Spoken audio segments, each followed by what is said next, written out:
Sist jag fiskade färna så spelade jag in den här filmen. Och länken finns i beskrivningen. Den gången slog jag nytt PB när jag fångade en färna på 960 gram. Ska jag lyckas slå ett nytt PB denna gång? Häng med så får ni se hur det går. Ni som följt mig ett tag vet om att jag gillar att upptäcka vatten på egen hand. Jag vet ju att massor av folk har fiskat färna i de här trakterna tidigare och att det fångats stora färnor. Men när jag kommer till vattnet så vill jag gärna upptäcka det själv och inte få förhandstipp om att det bästa är att sitta på exakt den platsen och att du ska kasta på exakt den fläcken. Så dagen börjar med att jag stannar till och kollar in några olika platser som är inom rimligt promenadavstånd från parkeringen. Och när jag sedan bestämt mig drar jag ner mina prylar och börjar packa upp.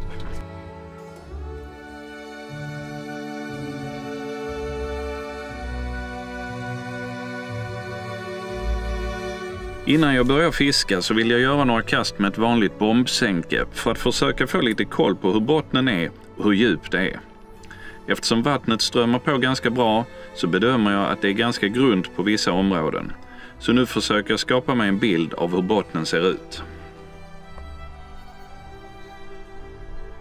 Efter 5-6 kast tycker jag att jag fått reda på det jag ville veta.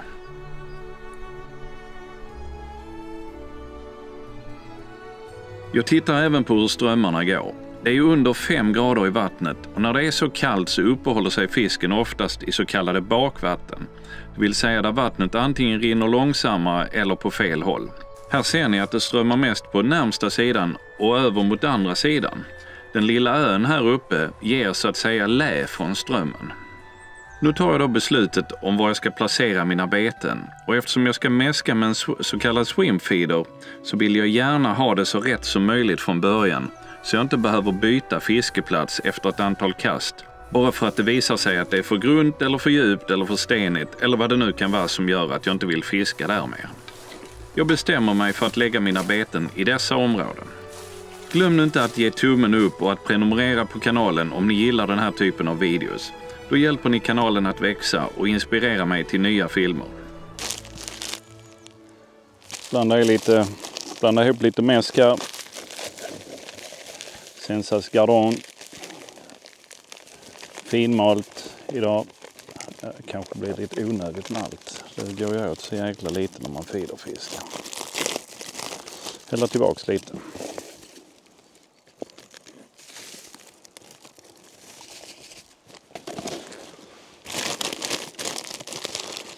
Så det blev typ halva påsen där.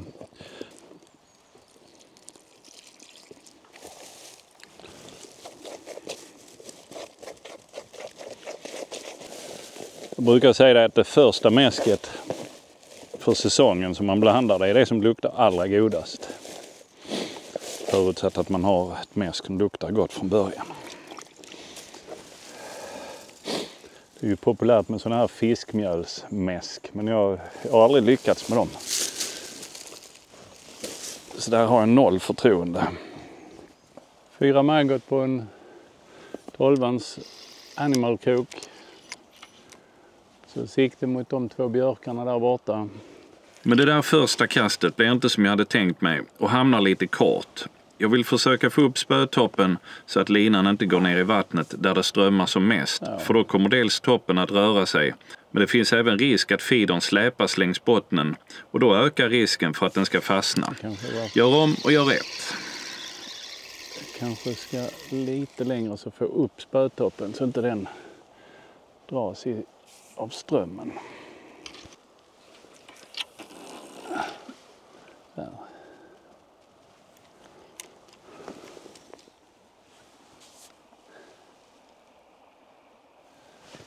Så, då är vi igång. Då ska jag bara fixa i ordning det andra spöet också. Sen håller vi tummarna. Här riggad brödbit. Sen lite mäsk i feedern.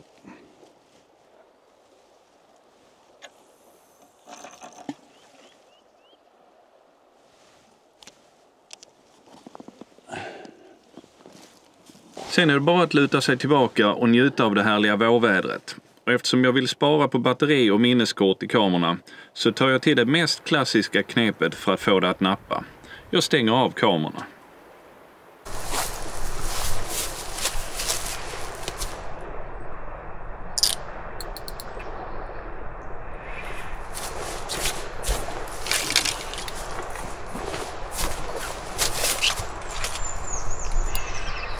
precis börjat ju, så jag satt och käkade en macka.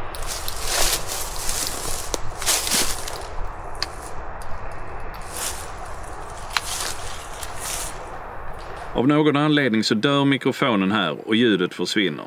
Fisken stretar emot lite grann, men i regel så är de ganska medgörliga när det är så här kallt i vattnet. Det jag är mest orolig för är att feedern ska hänga ner under fisken och kila fast sig mellan några stenar eller något annat på botten.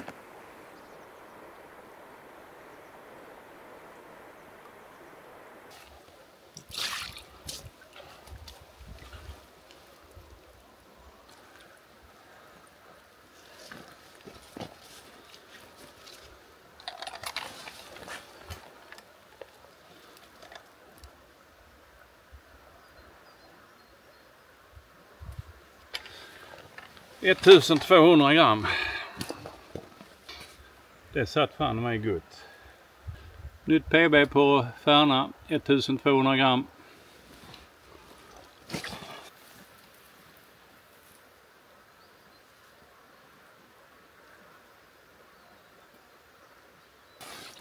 Ja, första utlägget med det spöet. Med brödbiten. Det var inte många minuter. Han inte ens käka upp min macka ju. Det var lite kul. Dagen är räddad. Vet jag inte om ni ser det där, men jag har en hairrig på här och kör det på brödbitarna. Så använder jag en sån liten quickstop där. Jag vet inte om den syns i bild. Det är rätt så litet. En quickstop, finns en länk i beskrivningen sen hur jag knyter sådana, och sen bara trär jag igenom den hairriggen där. Och så hänger brödbiten där. Jag tycker de verkar sitta lite bättre på hairriggen om man trär i kroken liksom. Så. Och sen fyller jag feedern med mäsk. Så bara trycker jag ihop lite mäsk så.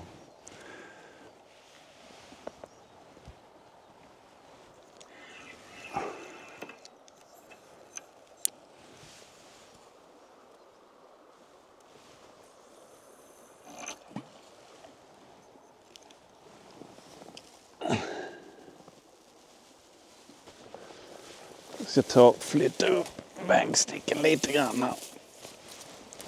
Oj. Så jag får upp spötoppen lite mer.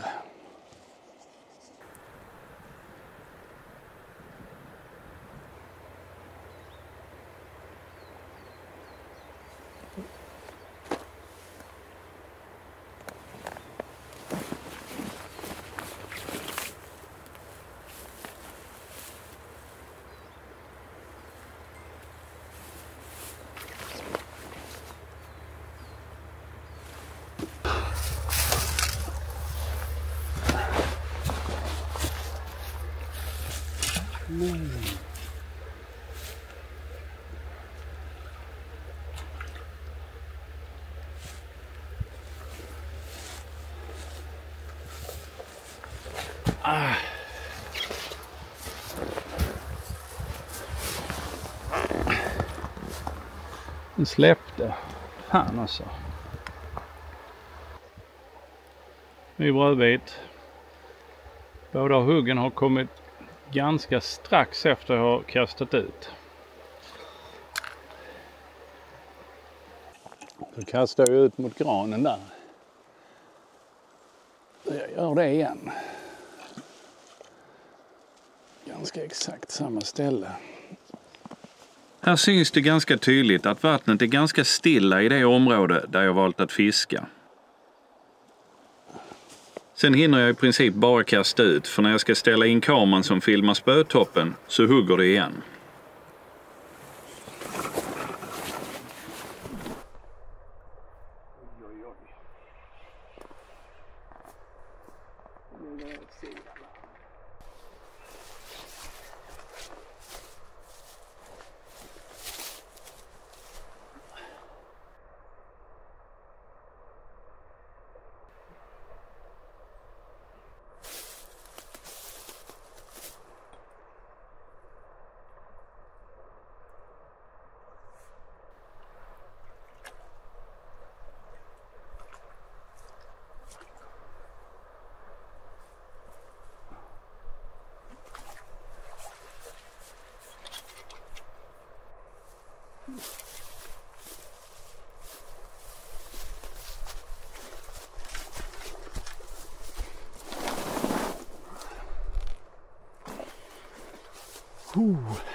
$820 gram.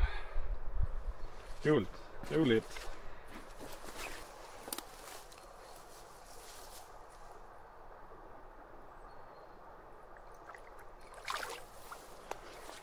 Det kan vara lite svårt att hålla koll på prylarna med tanke på trägrenar som hänger ut, särskilt när man ska kasta. Men plötsligt får jag ett hugg på det andra spöet där jag fiskar med maggots liggande på botten.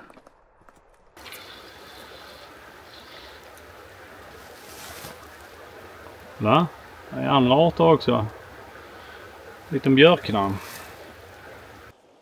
Nu ska jag testa. Nu har jag har gjort sån här hairrig på den också. Det andra spöet. Det har jag legat på botten med maggot på. Fått en björknarr där, men det är också enda hugget jag har haft. Det har inte varit någon petade maggot och sånt. Men nu har jag satt på hairrig på den också. Samma som på det andra, 12-ans krok.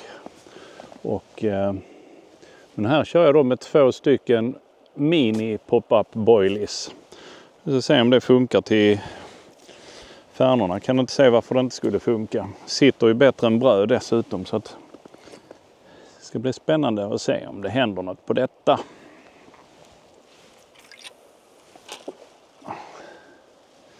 Kom inte så långt som jag ville, men det får duga där så länge. Så upp med spöet så det kommer över så mycket ström som möjligt. Sen tror jag faktiskt att medan jag höll på att byta krok på det andra så hade jag faktiskt napp på detta. Ett rejält ryck. Så ska jag på här med ny brödbit. Det är mer fisk ute.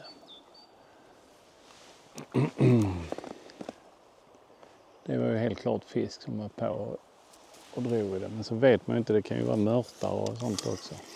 Fiskar man med bröd om man har haft naps så blir man alltid lite tveksam till om brödet sitter kvar eller om fisken lyckades sno det. Det är väl det jobbigaste med att fiska med bröd. Det är just det att det trillar av relativt enkelt. Och man vet inte riktigt hur länge det sitter kvar. Så om man har ett napp när man fiskar med bröd så blir man osäker på om det sen sitter kvar.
Perfekt krokar där i mungipan.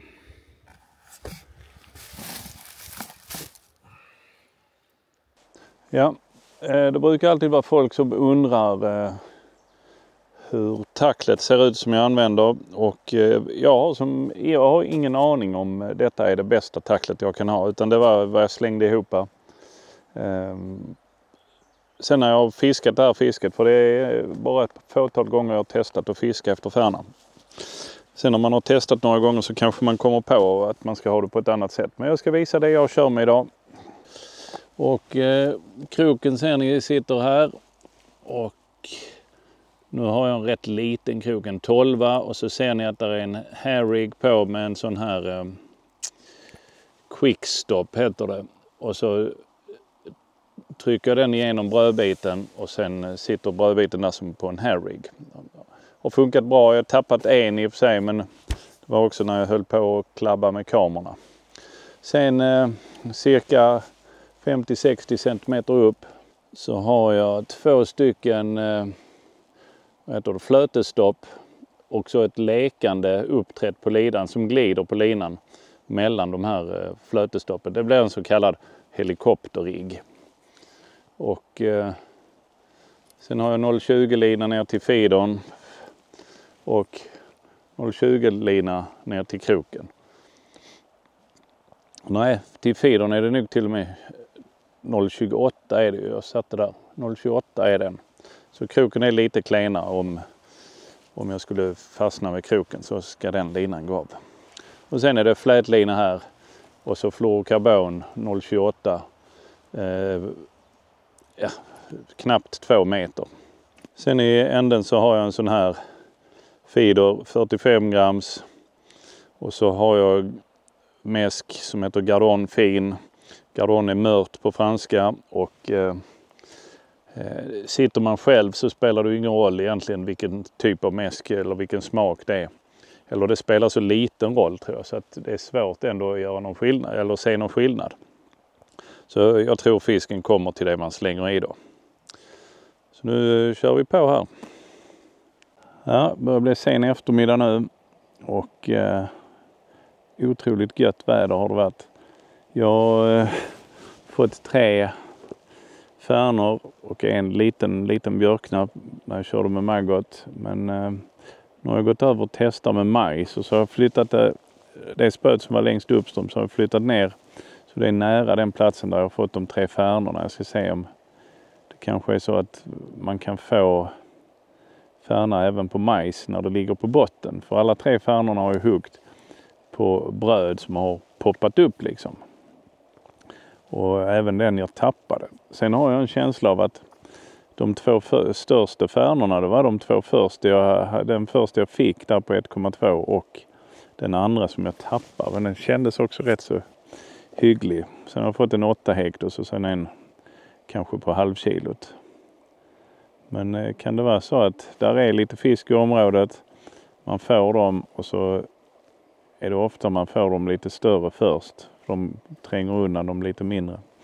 Ingen aning för att jag är ju ingen rutinerad färnametare.